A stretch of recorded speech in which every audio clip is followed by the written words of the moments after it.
Hello everyone. क्या आप भी जब साइलेंट वर्ड को देखते हैं तो आपके माइंड में भी ये दो क्वेश्चन आते हैं। जैसे यहाँ पे मैंने लिखा है नाइफ, नाइफ में के साइलेंट होता है। तो सबसे पहला क्वेश्चन है कि जब ये वर्ड साइलेंट है तो जो लेटर के है उसे लिखते ही क्यों हैं। दूसरा सवाल है कि जब इसे लिखते हैं तो इसे बोलते क्यों नहीं। ये बहुत ही कॉमन सा सवाल है और इवन अभी सभी लोगों का सवाल होगा मेरे ख्याल से कि ये साइलेंट वर्ड है क्या। और हालांकि इससे हमें बहुत ज़्यादा परेशानियाँ होती है कि हमें समझना पड़ता है कि इस स्पेसिफिक वर्ड में इस लेटर से पहले इस लेटर को हम साइलेंट समझते हैं। इस वाली लेटर से पहले अगर ये डी आ गया या के आ गया तो इसे हम साइलेंट समझते हैं। तो क्यों हम इसे डिफ़िकल्ट बना रहे हैं, क्यों ना इसे ईजी बना दें, ऐसा क्यों है। इसके पीछे एक छोटी सी स्टोरी है, मैं उसको बताता हूँ आपको कि क्यों ऐसा है। तो चलिए इसे समझते हैं। 1974 से पहले बुक्स नाम की कोई चीज़ नहीं हुआ करती थी। लोग बातें तो किया करते थे बट लिखने की कोई व्यवस्था नहीं थी। लेकिन धीरे धीरे जब 1974 में प्रिंटिंग प्रेस बना जिससे बुक्स प्रिंट की जाती है, तब जो है इंग्लिश के सभी वर्ड्स को और सभी वर्ड्स की स्पेलिंग को और उसकी मीनिंग को फिक्स कर दिया गया पूरे वर्ल्ड के लिए कि इसकी स्पेलिंग सेम होगी और इसकी मीनिंग सभी के लिए सेम होगी। क्योंकि जब कोई बुक्स नहीं हुआ करती थी तो लोग कुछ ही बोल दिया करते थे, क्योंकि लिखने उसे लिख तो नहीं रहे ना हम, तो स्पेलिंग हम देखते ही नहीं थे। तो जब हम उसे फिक्स कर दिए तब स्टार्टिंग में जो साइलेंट वर्ड है इस नाम की कोई चीज़ हुआ ही नहीं करती थी। उस टाइम पे जो KNIF को जिसको हम नाइफ आज पढ़ते हैं उसे कनाइफ पढ़ा करते थे।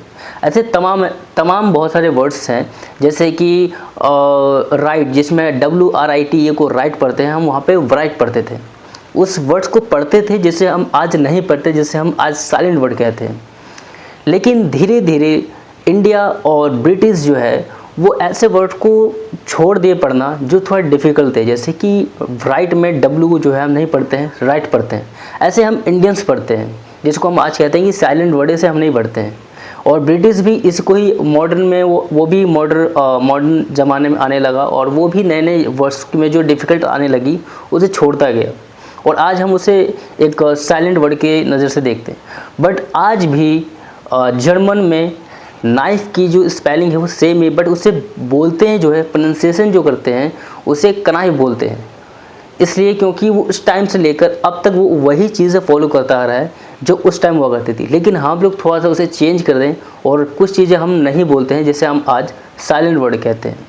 दूसरा मेन चीज़ है कि हम नहीं बोलते हैं, ये अलग मैटर है, बट हम उसे लिखते ही क्यों हैं जब उसे बोलना ही नहीं है।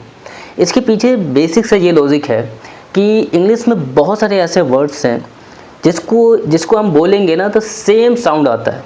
जैसे कि सन, एक सन की मीनिंग, एक सन का मतलब होता है सूरज और एक सन का मतलब होता है बेटा। तो अगर दोनों की स्पेलिंग सेम होगी तो कैसे पता चलेगा कि किस वर्ड्स की मीनिंग सूरज है और किस वर्ड्स की मीनिंग बेटा है।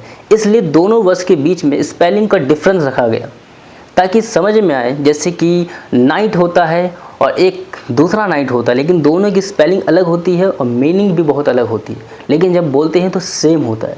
यही बेसिक रीज़न है कि जो साइलेंट वर्ड अब हम देखते हैं वो एक्चुअली वर्ड्स को थोड़ा डिफरेंट करने के लिए लिखा गया है जिसकी साउंड सेम है। तो एक्चुअली यही बेस रीज़न है कि आज हम इसे साइलेंट वर्ड और एक टॉपिक की नज़र में देखते हैं।